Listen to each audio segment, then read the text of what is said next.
A warm welcome to you all to the conversation series with Frontline Indian Women Warriors presented by Vigyan Prasad.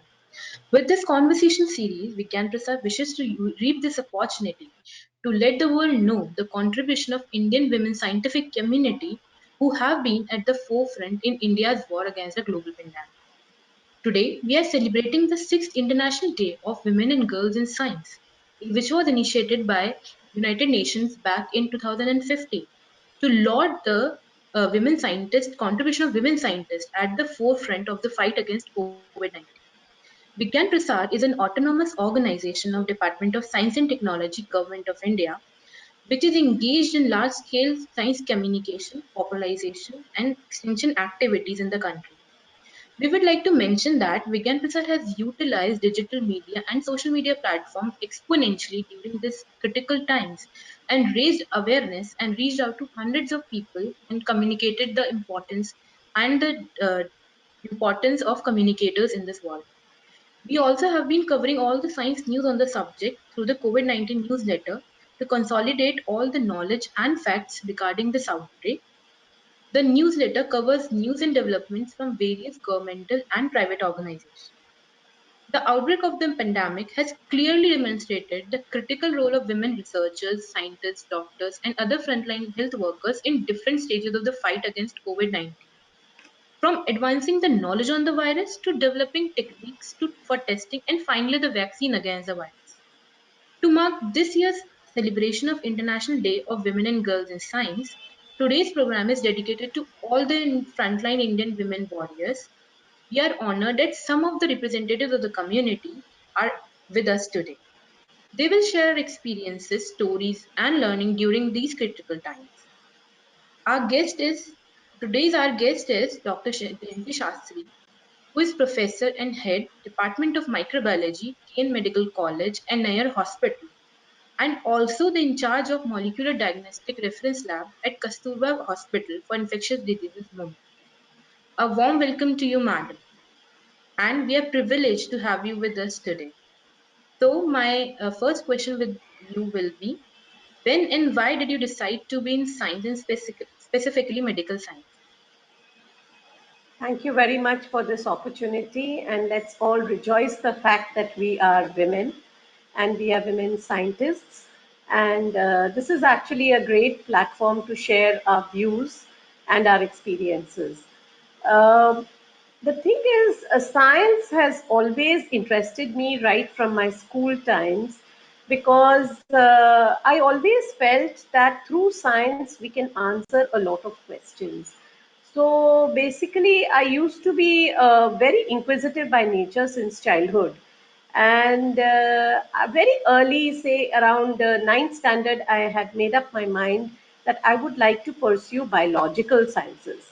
Now, which aspect of biological sciences? Always medicine is the first on our list, and we always like to give it a try. And as you all know, getting into a medical college in India is really, really tough because there is only one medical college dedicated only to women, and that is Lady Hardinge Medical College. However, in all other places, you need to compete. So we really had to excel, we had to do very well. But of course, yes, there was a backup plan also that if I get into medicine, that will be my first choice and my ambition, my dream. If not, then I would pursue a research career in life sciences.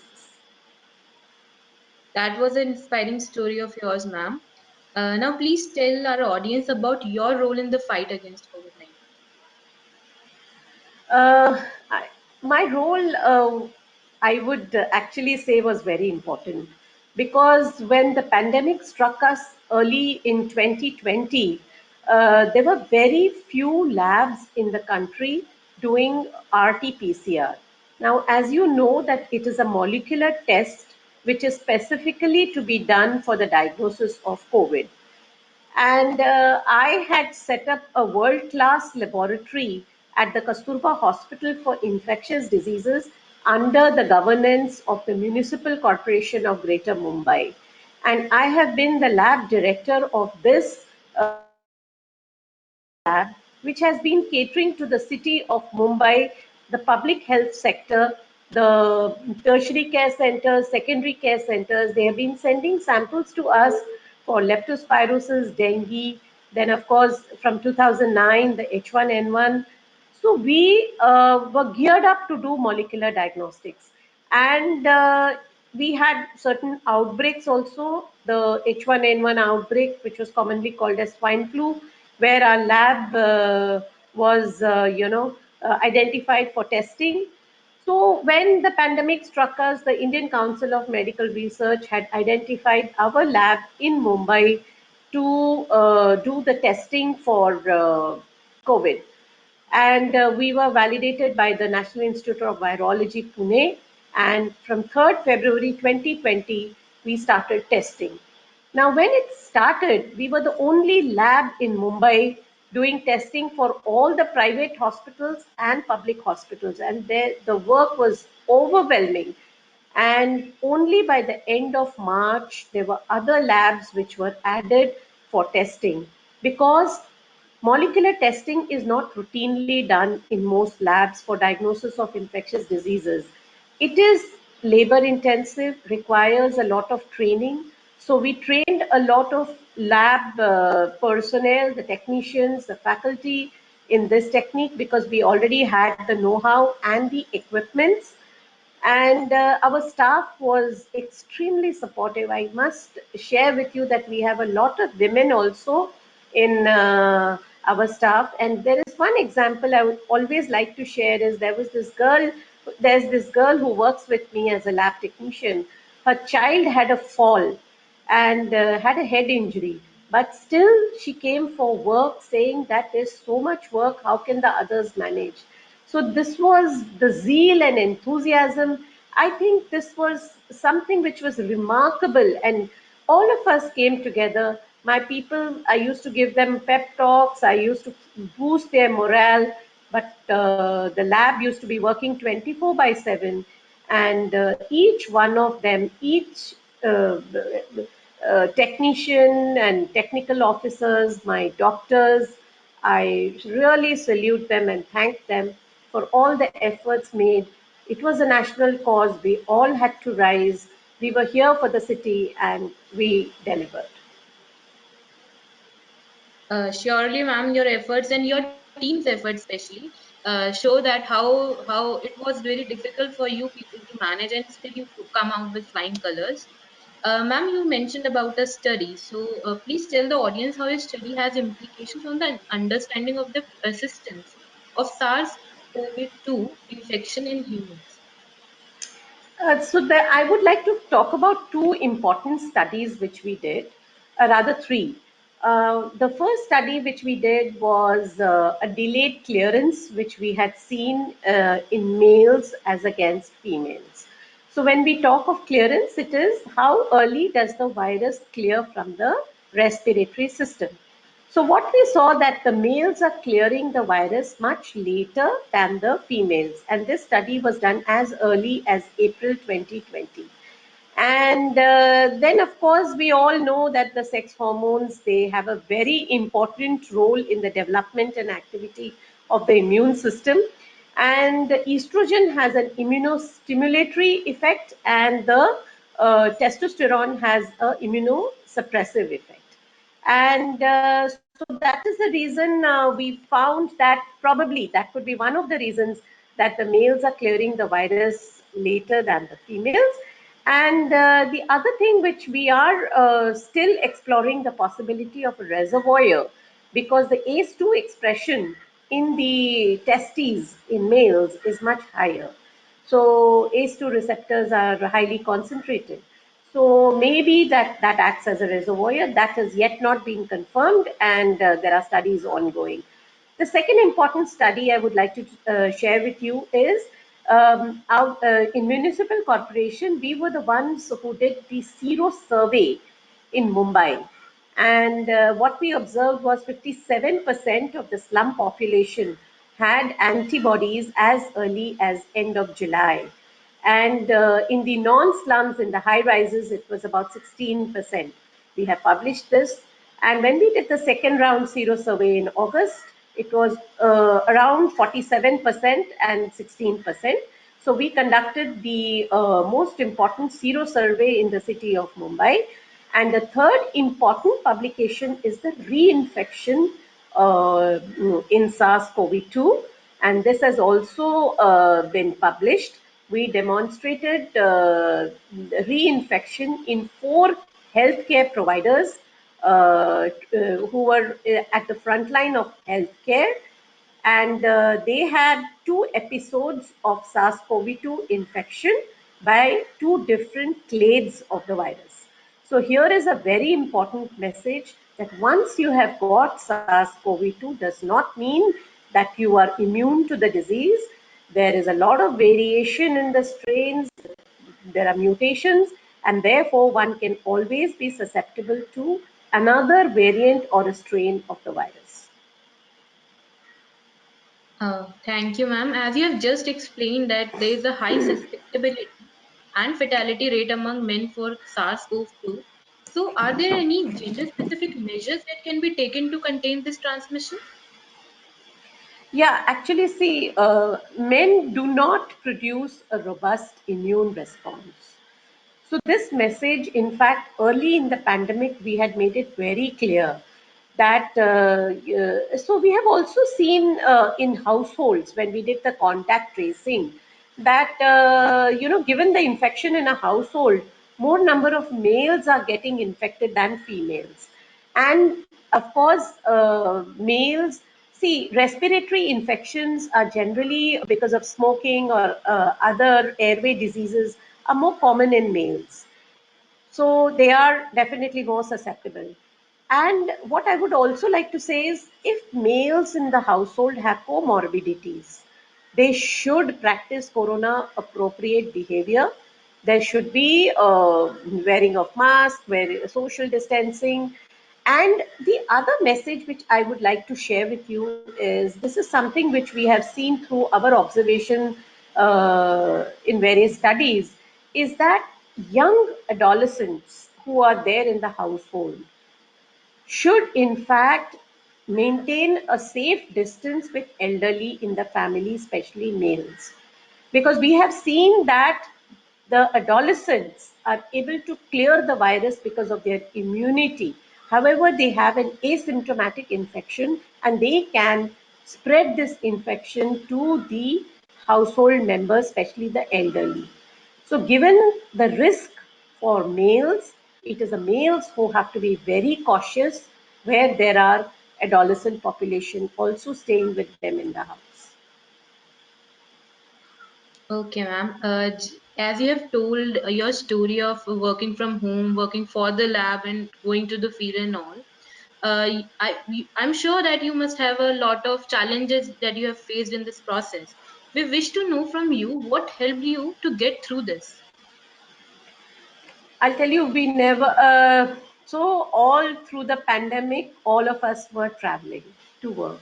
Yeah. So we had to, because we had to be at the front line. It was actually like waging a war. So I'm extremely proud that all the frontline workers, all the healthcare providers, all of us, came forward. Nobody actually shied away or stayed at home. That was not a privilege given to us. Having said that, during lockdown, what we did was we arranged transport for our staff. So, fortunately for us in Mumbai, I don't know about other states and other districts, but fortunately for us in Mumbai, there were lots of donors. So, we in fact got very generous donations. We really did not have to go to them also. They came to us and said, "What do you want?" So, we had arranged transport for our staff because they were all there were a number of ladies also, and with lockdown the transport had shut down. So different parts of Mumbai we had cars ferrying and picking them up, dropping them. So that was a great help for all of them, and they could come in good health and go back in good health, work with all their enthusiasm. They had put all their might together. Then we had organized food for them, because they were working very long hours. We were also working almost 12 to 14 hours in a day. We used to be in the lab because we had to give the reports on time. We had to report to the government agencies.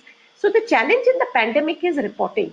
We have to keep reporting all the time, every day a daily report has to come up with all the details. So we have to make sure when we leave the lab that all the reports have gone. So, food in the form of breakfast, lunch, dinner was, organized for them. We used to have some sort of, local musicians sing for them and have some sort of an entertainment also, so that, so they used to have long hours in between their breaks. We used to give them some pep talks.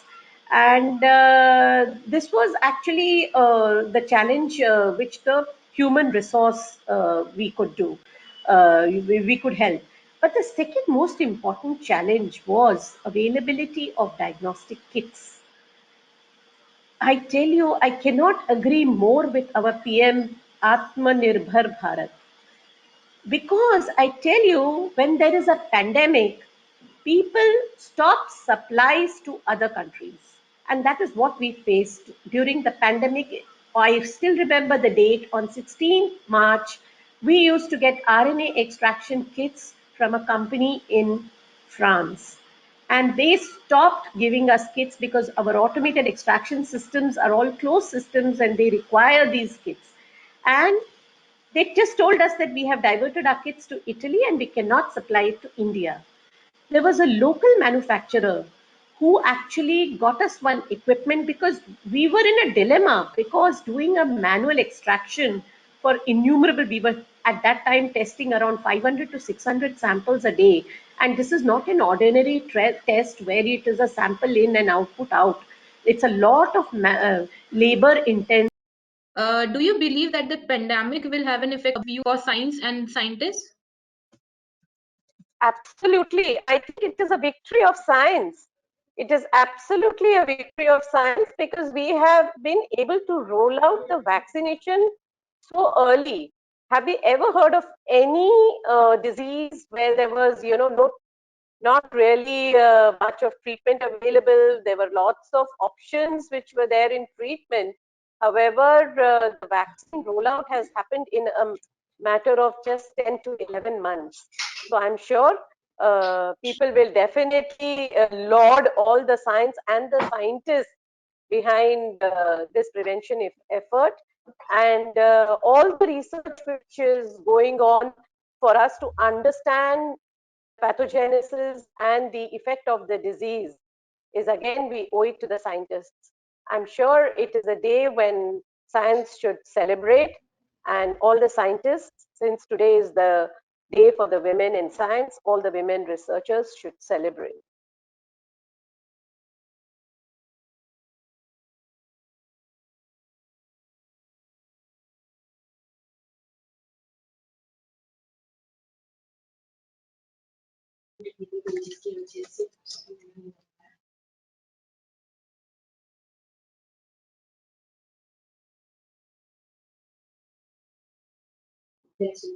Thank you, ma'am. What is the before concluding? My last question would be, what is the message to the women scientific community to help them increase the participation in science and technology? Well, I feel that the participation should be starting from home. So all the members of the family should definitely pitch in the household work. It is not only the woman's job to do the household work. So I'm sure they should pitch in, and they do have a lot of empathy. They do have a lot of compassion. So I think with that, they are having very good leadership roles. And I'm also very proud to be a good woman leader. So I think we can take a lot of people along with us. So the take home message is, like we say, charity begins at home. The help, support, the encouragement all begins from home. And I think with a sound mind, a woman can reach greatest heights.